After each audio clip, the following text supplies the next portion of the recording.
माँ, जमीन और सोना। माँ, जमीन और सोना, ये तीन चीज तुम्हें कभी धोखा नहीं देगी। दुनिया में सब कुछ आपको धोखा दे सकती है।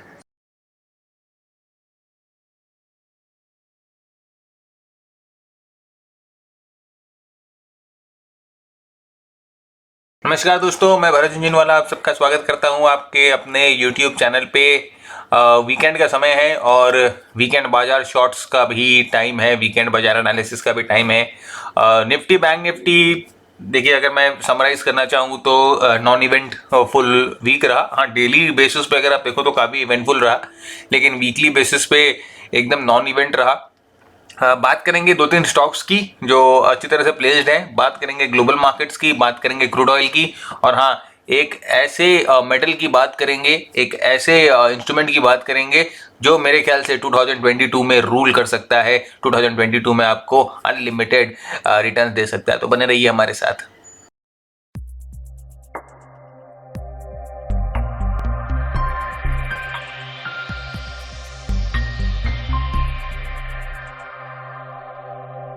आगे बढ़ने से पहले अगर आप ये चैनल देख रहे हो और अभी तक हम लोगों को सब्सक्राइब नहीं किया तो प्लीज़ वीडियो को पॉज करिए, पहले चैनल को सब्सक्राइब करिए। और जो सीखना चाहते हैं स्टॉक मार्केट के बारे में, जो सीख कर ट्रेड करना चाहते हैं, जिन्हें इंटरेस्ट है स्टॉक मार्केट के बारे में, उनके साथ भी चैनल जरूर से शेयर कर दीजिए। शेयर करने के बहुत तरीके हैं। व्हाट्सएप पे करिए वीडियो, आप बहुत सारे ग्रुप में आप एडेड हो ना, तो जल्दी से उठाइए वीडियो, कॉपी करिए, पेस्ट करिए और ग्रुप में डाल दीजिए। बहुत सारे ग्रुप में आप एडेड हो। टेलीग्राम पे कर दीजिए, बहुत सारे ग्रुप्स में आप होंगे। भाई ट्विटर पे कर दीजिए, लिंक्डइन पे कर दीजिए, फेसबुक पे कर दीजिए। जहां आपके मित्र हैं और जो सीखना चाहते हैं उनके साथ जरूर से शेयर कर दीजिए इस वीडियो को। तो बढ़ते हैं आगे। जैसे मैंने शुरुआत में कही कि नॉन इवेंटफुल वीक रहा। आप ये देख कर देखिए, यहाँ पर जो प्राइस एक्शन है, इस कैंडल को देखकर आपको पता चल जाएगा कि नॉन इवेंटफुल रहा।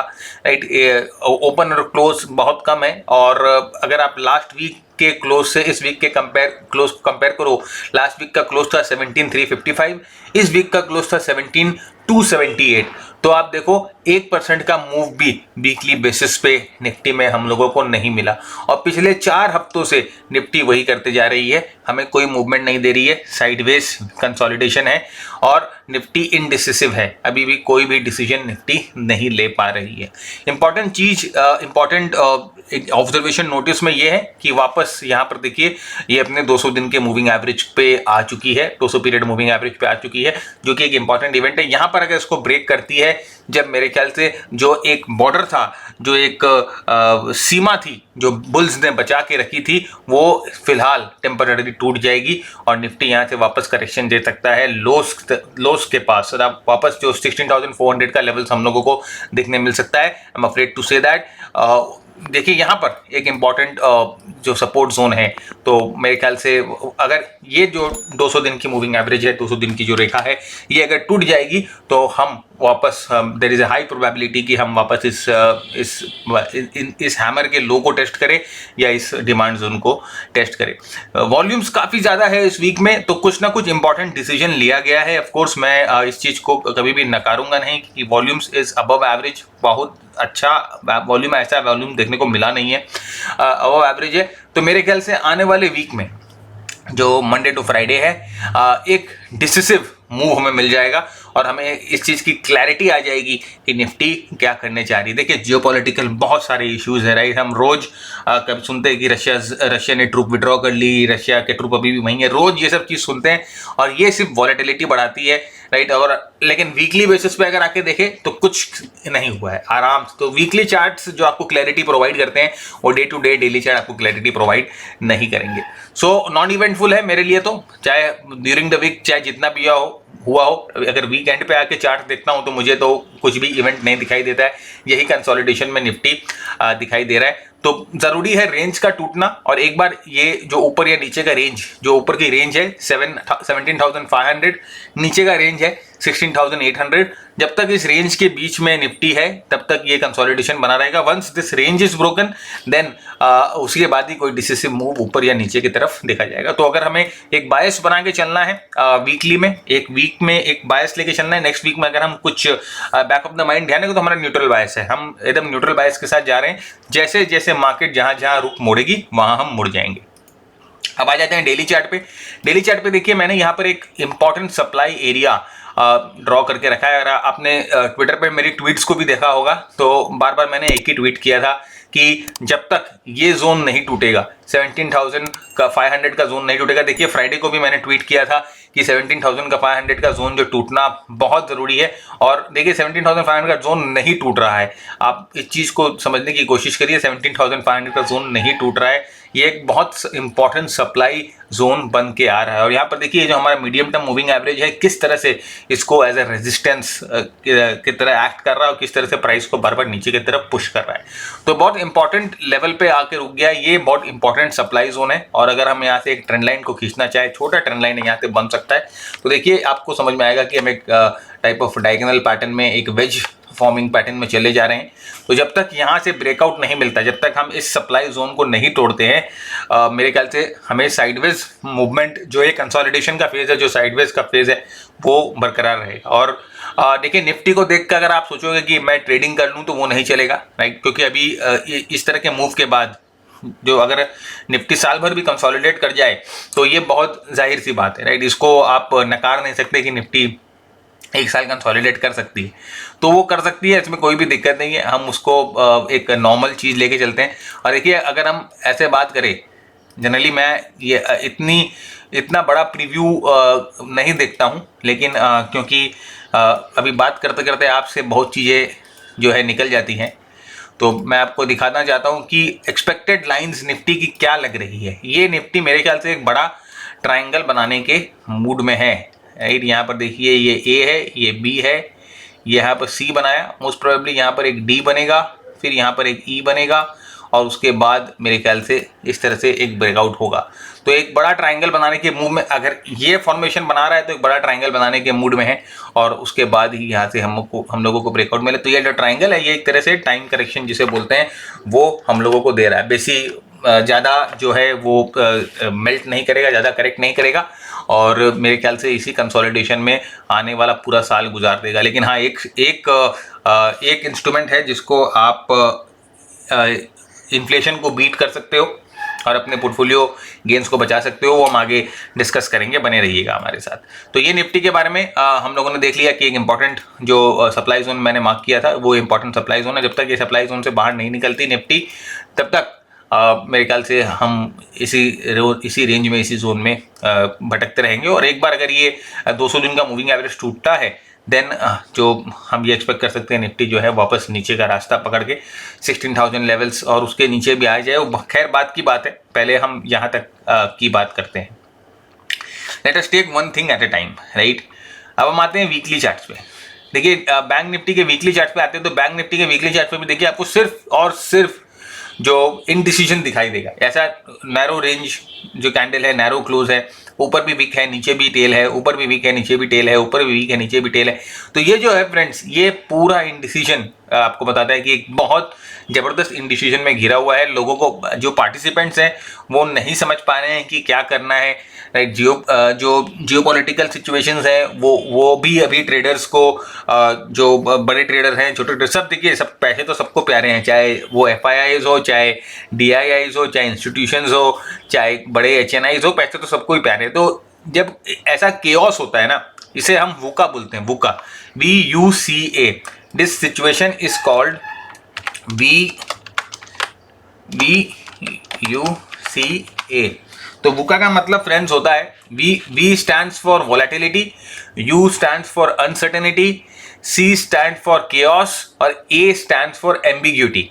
तो ये अभी जो चल रहा है ना फ्रेंड्स, ये वुका है, वुका कंडीशन। और जब ये वुका कंडीशन आता है ना, उस समय हम अपने एलोकेशंस कम कर देते हैं, उस समय मार्केट में ज़्यादा एक्टिव नहीं रहते, साइड से बैठ कर नज़ारा देखते रहते हैं, अपने पोर्टफोलियो के 1/10 एलोकेशन पे ट्रेड करते हैं, या 1.5% एलोकेशन पे 15% एलोकेशन पे ट्रेड करते हैं, ज़्यादा पैसा एलोकेट नहीं करते हैं।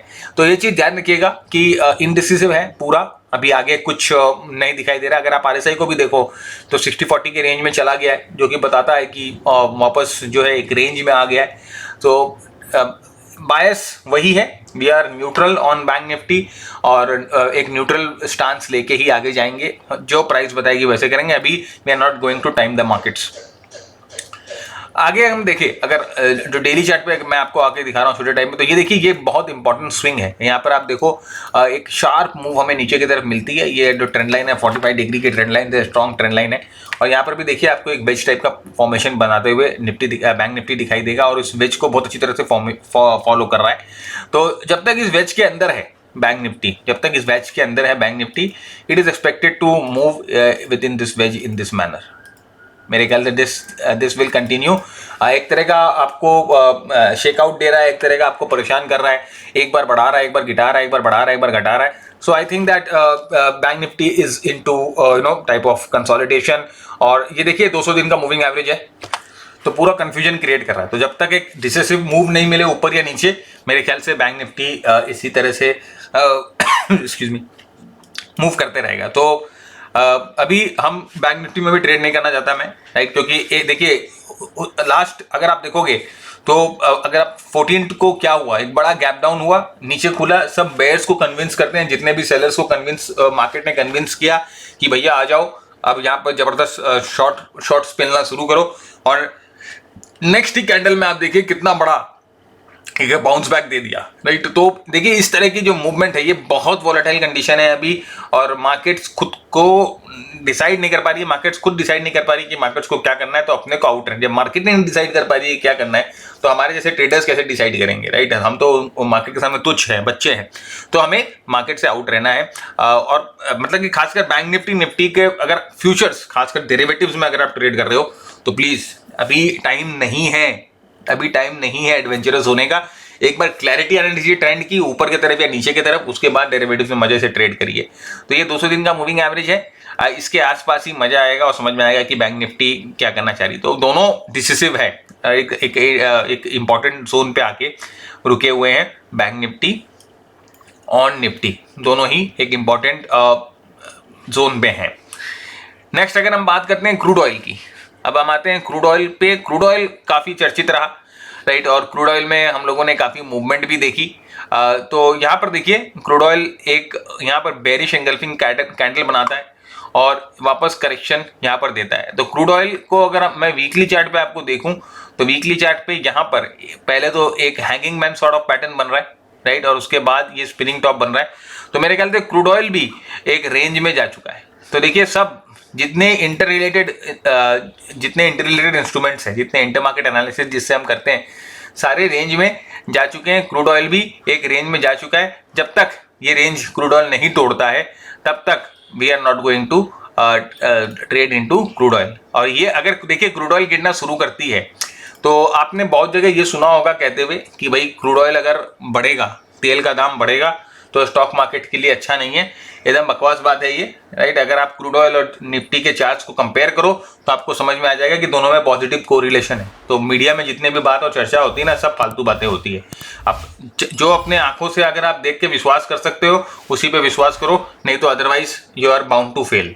सो क्रूड ऑयल के बारे में ये अभी बात करते हैं 3 स्टॉक्स की जो मैंने सिलेक्ट किए हैं, और तीनों स्टॉक्स में देखते हैं किस तरह की मूवमेंट आ सकती है। मैं सिर्फ आपको स्टॉक दिखा दूंगा, बाकी अपनी एनालिसिस आप खुद करिए, क्योंकि अलाउड नहीं है हमें आपको आपके साथ स्टॉक से इतना डिटेल में डिस्कस करना अभी। सो यहाँ पर देखिए पहला स्टॉक जो मैं आपके साथ दिखाना चाहता हूँ वो है बजाज होल्डिंग और investments, right. Bajaj holding and investment देखिए एक बहुत अच्छी मूव के बाद यहाँ पर एक कंसोलिडेशन में गया है, और लास्ट वीक अगर आप देखोगे फ्रेंड्स, एक अच्छी मूवमेंट मिली है। यहाँ पर अगर आप वॉल्यूम देखो, तो पिछले 2 वीक्स में जो छोटे छोटे कैंडल बने उसमें कोई वॉल्यूम नहीं थी, और लास्ट वीक में अच्छा एक वॉल्यूम बार हम लोगों को देखने मिला। डेली चार्ट पे अगर हम आते हैं, तो डेली चार्ट में भी देखिए ये जो कंसोलिडेशन है, ये ऑलमोस्ट एक बहुत टाइट रेंज में है। और यहाँ पर देखिए छोटा एक और रेंज बन रहा था, अगर आप देखोगे एक छोटा रेंज यहाँ पर बन रहा था, उस रेंज से ब्रेकआउट होकर रिटेस्ट करता है, एंड वापस ये मेरे ख्याल से एक अच्छा मूव ऊपर की तरफ दे सकता है। तो पहला जो रेजिस्टेंस है वो हमें यहाँ पर लग रहा है इंपॉर्टेंट सप्लाई जोन है, और उसके ऊपर फ्रेंड्स नई टेरिटरी खुल जाती है, अनचार्टेड टेरिटरी खुल जाती है, मूवमेंट कहीं तक भी जा सकता है। तो अपनी एनालिसिस खुद करिएगा। पहले मैंने आपको सिर्फ स्टॉक्स का नाम दे दिया है, वॉच लिस्ट में रखिए और इसको फॉलो करने की कोशिश करिए। दूसरा स्टॉक जो मैं आपके साथ डिस्कस करूंगा वो है VHL, Vardhman holding limited. Vardhman holding limited अगर आप देखोगे यहाँ पर एक बड़ा कैंडल बना था, बहुत बड़े वॉल्यूम्स के साथ बना था। और यहाँ पर देखिए ये कंसोलिडेशन जो एक यहाँ पर एक कंसोलिडेशन था और बहुत दिनों से वर्धमान होल्डिंग इस कंसोलिडेशन में था। अच्छे मूव के बाद यहाँ से ब्रेकआउट मिला, इस कंसोलिडेशन को एक बड़े कैंडल के साथ ब्रेकआउट करता है और उसके बाद यहाँ पर वो करेक्शन आती है। अब वो करेक्शन जो है इस गैप के जोन को टेस्ट कर रही है वापस। सो ये एक इम्पॉर्टेंट सपोर्ट एरिया पे आ चुका है और यहाँ पर एक वेजिंग फॉर्मेशन बन रही है। सो आप ध्यान रखिएगा, एक बार वेज से बाहर निकले तो there is a high probability कि ये वापस ऊपर की तरफ मूव करे और करेक्शन में कोई वॉल्यूम्स नहीं है अगर आप देखोगे। So this is how you can keep this in watch list. एक अच्छा मूवमेंट इसमें मिल सकता है। तीसरा स्टॉक हम देखेंगे स्पिक, जो है सदर्न पेट्रोलियम। सदर्न पेट्रोलियम के डेली चार्ट पे आपको इतना अच्छा नहीं लग रहा है, लेकिन अगर आप वीकली चार्ट पे देखोगे तो वीकली चार्ट पे आपको समझ में आएगा कि कुछ ना कुछ गेम इसमें खेला गया है।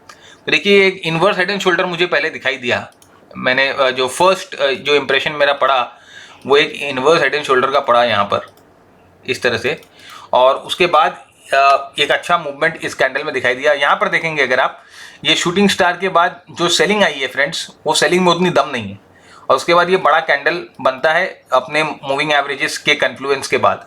सो अगर ये इसको ऊपर की तरफ जाना है तो पहले ये बैरियर पार करना पड़ेगा।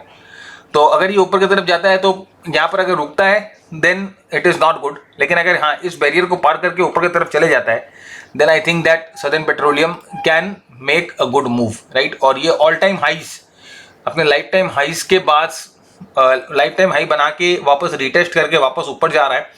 सो it has some sort of strength in it, right. हम कोई भी स्टॉक जब लाइफ टाइम हाई बनाती हैं वो कोई कारण से बनाती हैं, क्योंकि या तो उनमें बहुत बड़ा चेंज आया है, फंडामेंटली कोई बहुत बड़ा चेंज आया है, या there is something going on in the company, we don't know what. लेकिन टेक्निकल जो होता है वो हमेशा लीड करेगा कोई भी तरह के फंडामेंटल्स को, कोई भी तरह की न्यूज़ को, कोई भी तरह की अनाउंसमेंट को टेक्निकल एनालिसिस लीड करता है।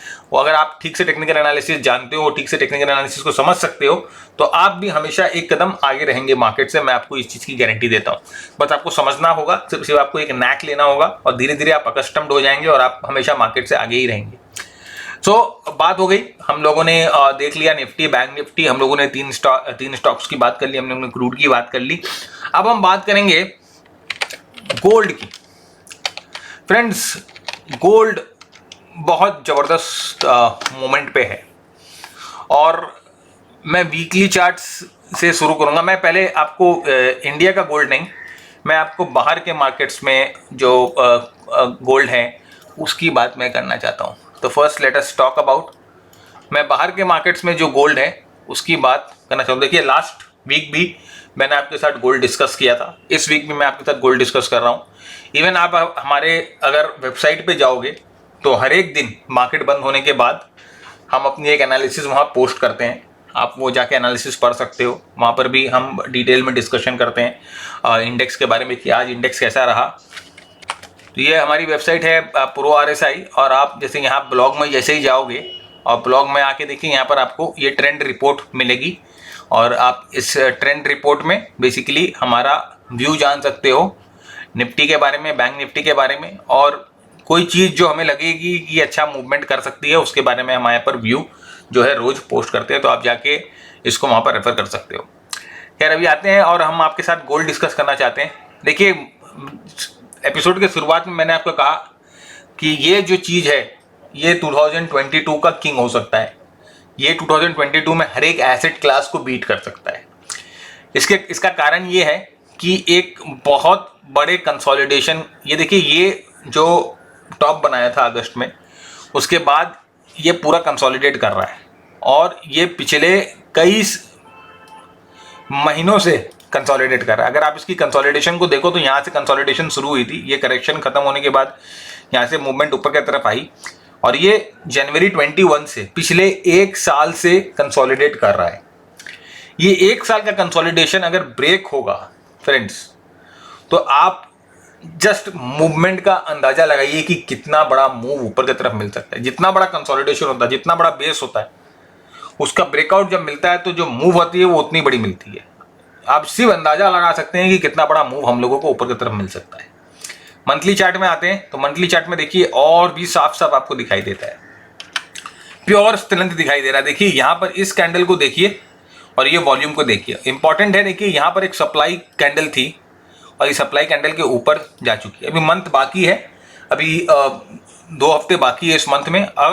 अगर हमें एक अच्छा क्लोज मिल जाता है इस पिवट पॉइंट के ऊपर, तो हम ये एक्सपेक्ट कर सकते हैं कि गोल्ड में हम नया हाइस जरूर देखेंगे।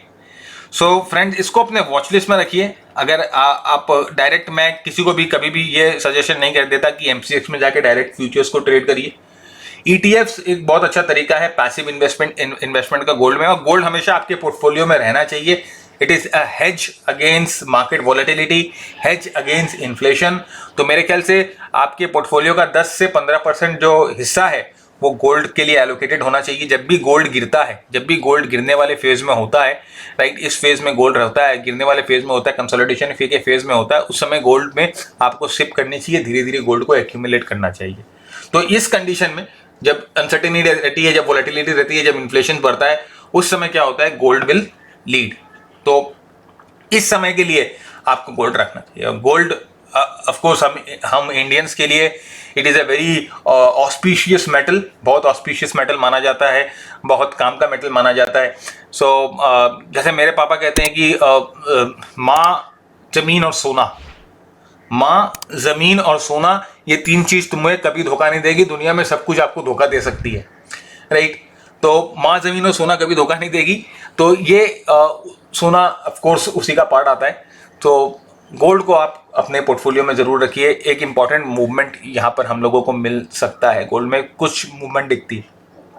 अगर ये वापस नीचे गिरे, कंसोलिडेट भी करता है, तो सूनर और लेटर, देखिए मार्केट कभी एक गति में नहीं चल सकता, वो तो करेक्ट करेगा, कंसोलिडेट करेगा ही।